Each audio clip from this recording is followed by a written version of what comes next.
we're back. We're going to try this again, Connor. Round 2. It might not be your fault, but I'm blaming you. I'll take it. All right, we're back here live from the Concourse.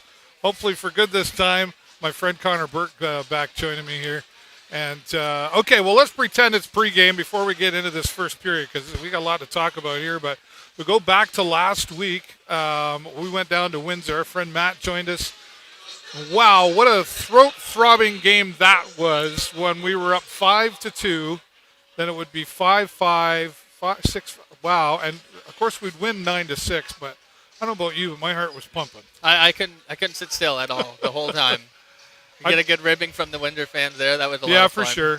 Well earned, for sure. What a beautiful arena, though. That's the first arena. time I'd been there, and I had a nice spot there. But, Sasha Passage there, he'd get a goal in the first and the second period.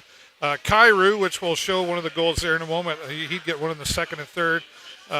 Way, Voigt, and then Burke would get a couple of goals, and Dillingham in there. Wow, this is like a football game score. It was unbelievable. Del Mastro and Kairu with 3 points. They're like their quarterbacks, They carry the team. It's awesome. Well, let's show. I think you caught this here.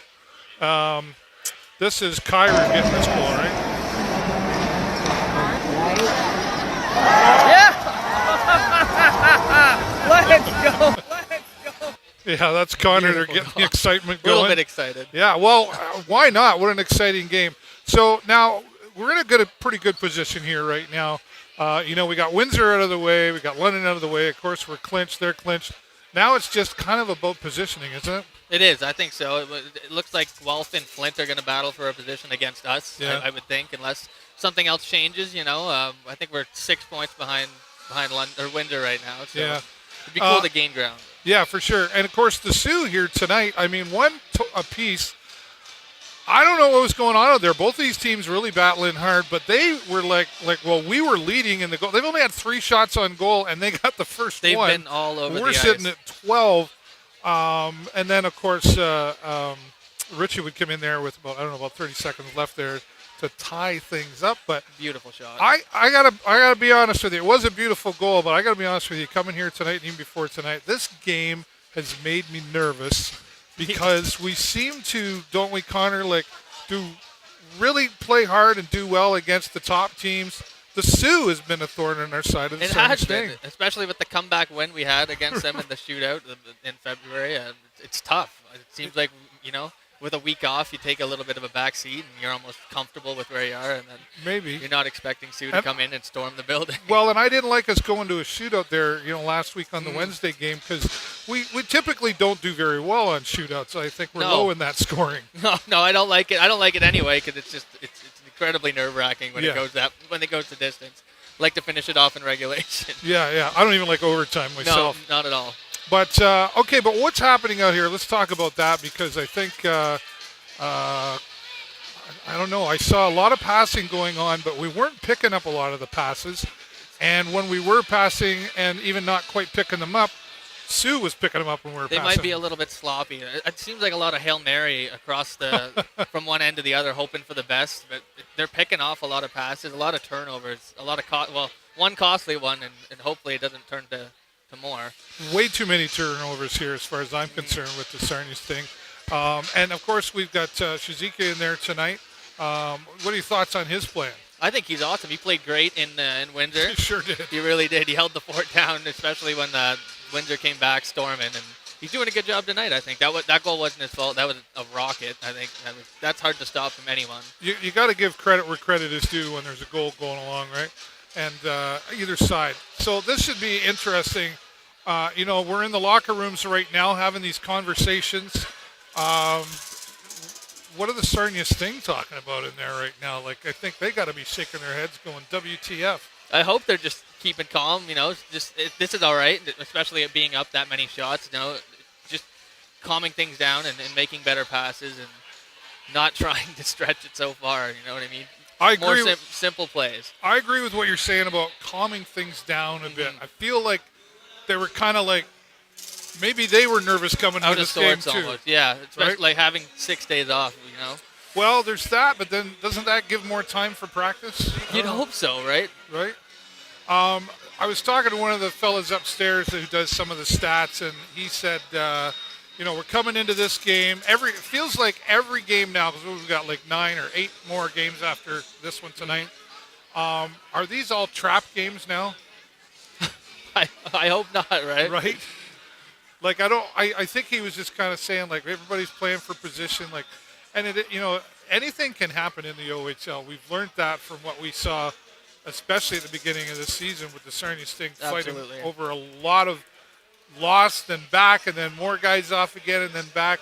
What do you think? We always talk about the superstars out there, but is there any of the, like, I don't know, what would you call them, the not superstars that you're seeing out there that's really stepping forward? I like Wimpar Lance a lot. I think he's a great player. I think that the reason that Detroit had an eye on him, I think he's good two-way forward for sure. He doesn't get any recognition, but he's out there making good plays. He keeps our penalty kill. It's up there for sure, so I think he's a big reason for that. Yeah, and Mass is good. You got to love Mass. Like, we have our superstars like Kyrou and Belmasha, but then you move down the lineup and there's Mass, and he holds the fort down pretty well. A rough turnover there, but hopes to bounce back. Yeah, well, we'll see what happens there in the second period. But let's talk about Ethan Ritchie, who got this goal. Here's one as well that I think is like superstar-ish. Would you put him in if you were going to categorize him? Yeah, you could say that for sure. Yeah, like I think he's done well for the Sarnia Sting in the time that he has been here. But he's another one too. I think like when we find the ones that we click with on those lines, right? That's what's happening. That's what right. We've seen with Ty Voigt's a really great example of that. And then now Ethan Ritchie really in there to give support to those. There's just a lot of talent mixed going on this team, I guess is what I'm really trying Top to say. to bottom, yeah, absolutely. It's hard for everyone to get their recognition when everybody's doing great. Yeah. Nice crowd here tonight. Hey, how you doing? Nice crowd here tonight at the Progressive Auto Sales Arena. Beautiful. And, of course, it is Indigenous Heritage Night here tonight. So we saw some of the young children, I believe it was from Aamjiwnaang that were here singing their version of Woke Canada in their Aamjiwnaang tongue. And I see a lot of my friends here from Aamjiwnaang and around. As do I. Yeah, just celebrating, right? Really, it's awesome. Tonight. Yeah, lots of smiling faces. Yeah. It's almost like family day in here because I see a lot of kids here. Yeah, it really is. It's a good Friday night.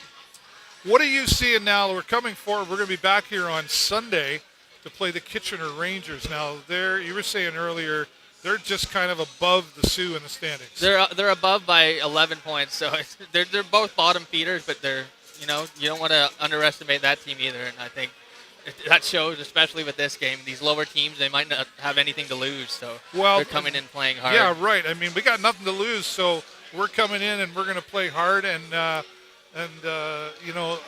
there's no threat to getting hurt, maybe? That's right. Their coach might be saying in the locker room, these guys are good. We're not going to make the playoffs, so go out there, play them hard, and see what you can do. And it shows. Well, maybe that's what we talk about when we call about the trap games, when we get out there and get caught up in this. And, the Sarnia Sting, when we were talking earlier, well, I'll give a shout-out to my friend Jay Peckham. Jay, if you're watching, just so you know, folks, that Jay's he's just having some health issues, and we miss him around here. So if you just kind of put your good vibes out there, I've had a few people come up here and ask, "Where's Jay?" And yes, he's having some health issues. Go find him on Facebook and send him a nice message to give him some love because we're shouting out there for you, there, Jay. Yeah. So these trap games, like that, saying like, well, just go play hard because we're not making the playoffs. But the Sarnia Sting have always dealt with this, and they've gotten better at it lately, I think, of letting other teams get under our skin. And Sioux Greyhounds have been one of them. Most definitely. I think there's some guys that push buttons, and it seems that they get to them sometimes. They take some unfortunate penalties that maybe they could have avoided. But hopefully the cooler heads remain tonight. And right. Well, stay out of the box. Typically, we would say, too, that the second period has always been the Sarnia Sting's best period. Yeah, that's right. So let's First hope 40. Right. So let's hope that holds true coming up here. We're about 4 minutes away from the Sarnia Sting coming back. Crossed. And it's nice that things are working this time. So yeah, that's right. My friend Connor's going to be back here at the end of you'll join me back at the end of the second period. Will. And we'll see what kind of things we've got to report. We'll show you once again here. Of course, one apiece right now for the Sarnia Sting. For now.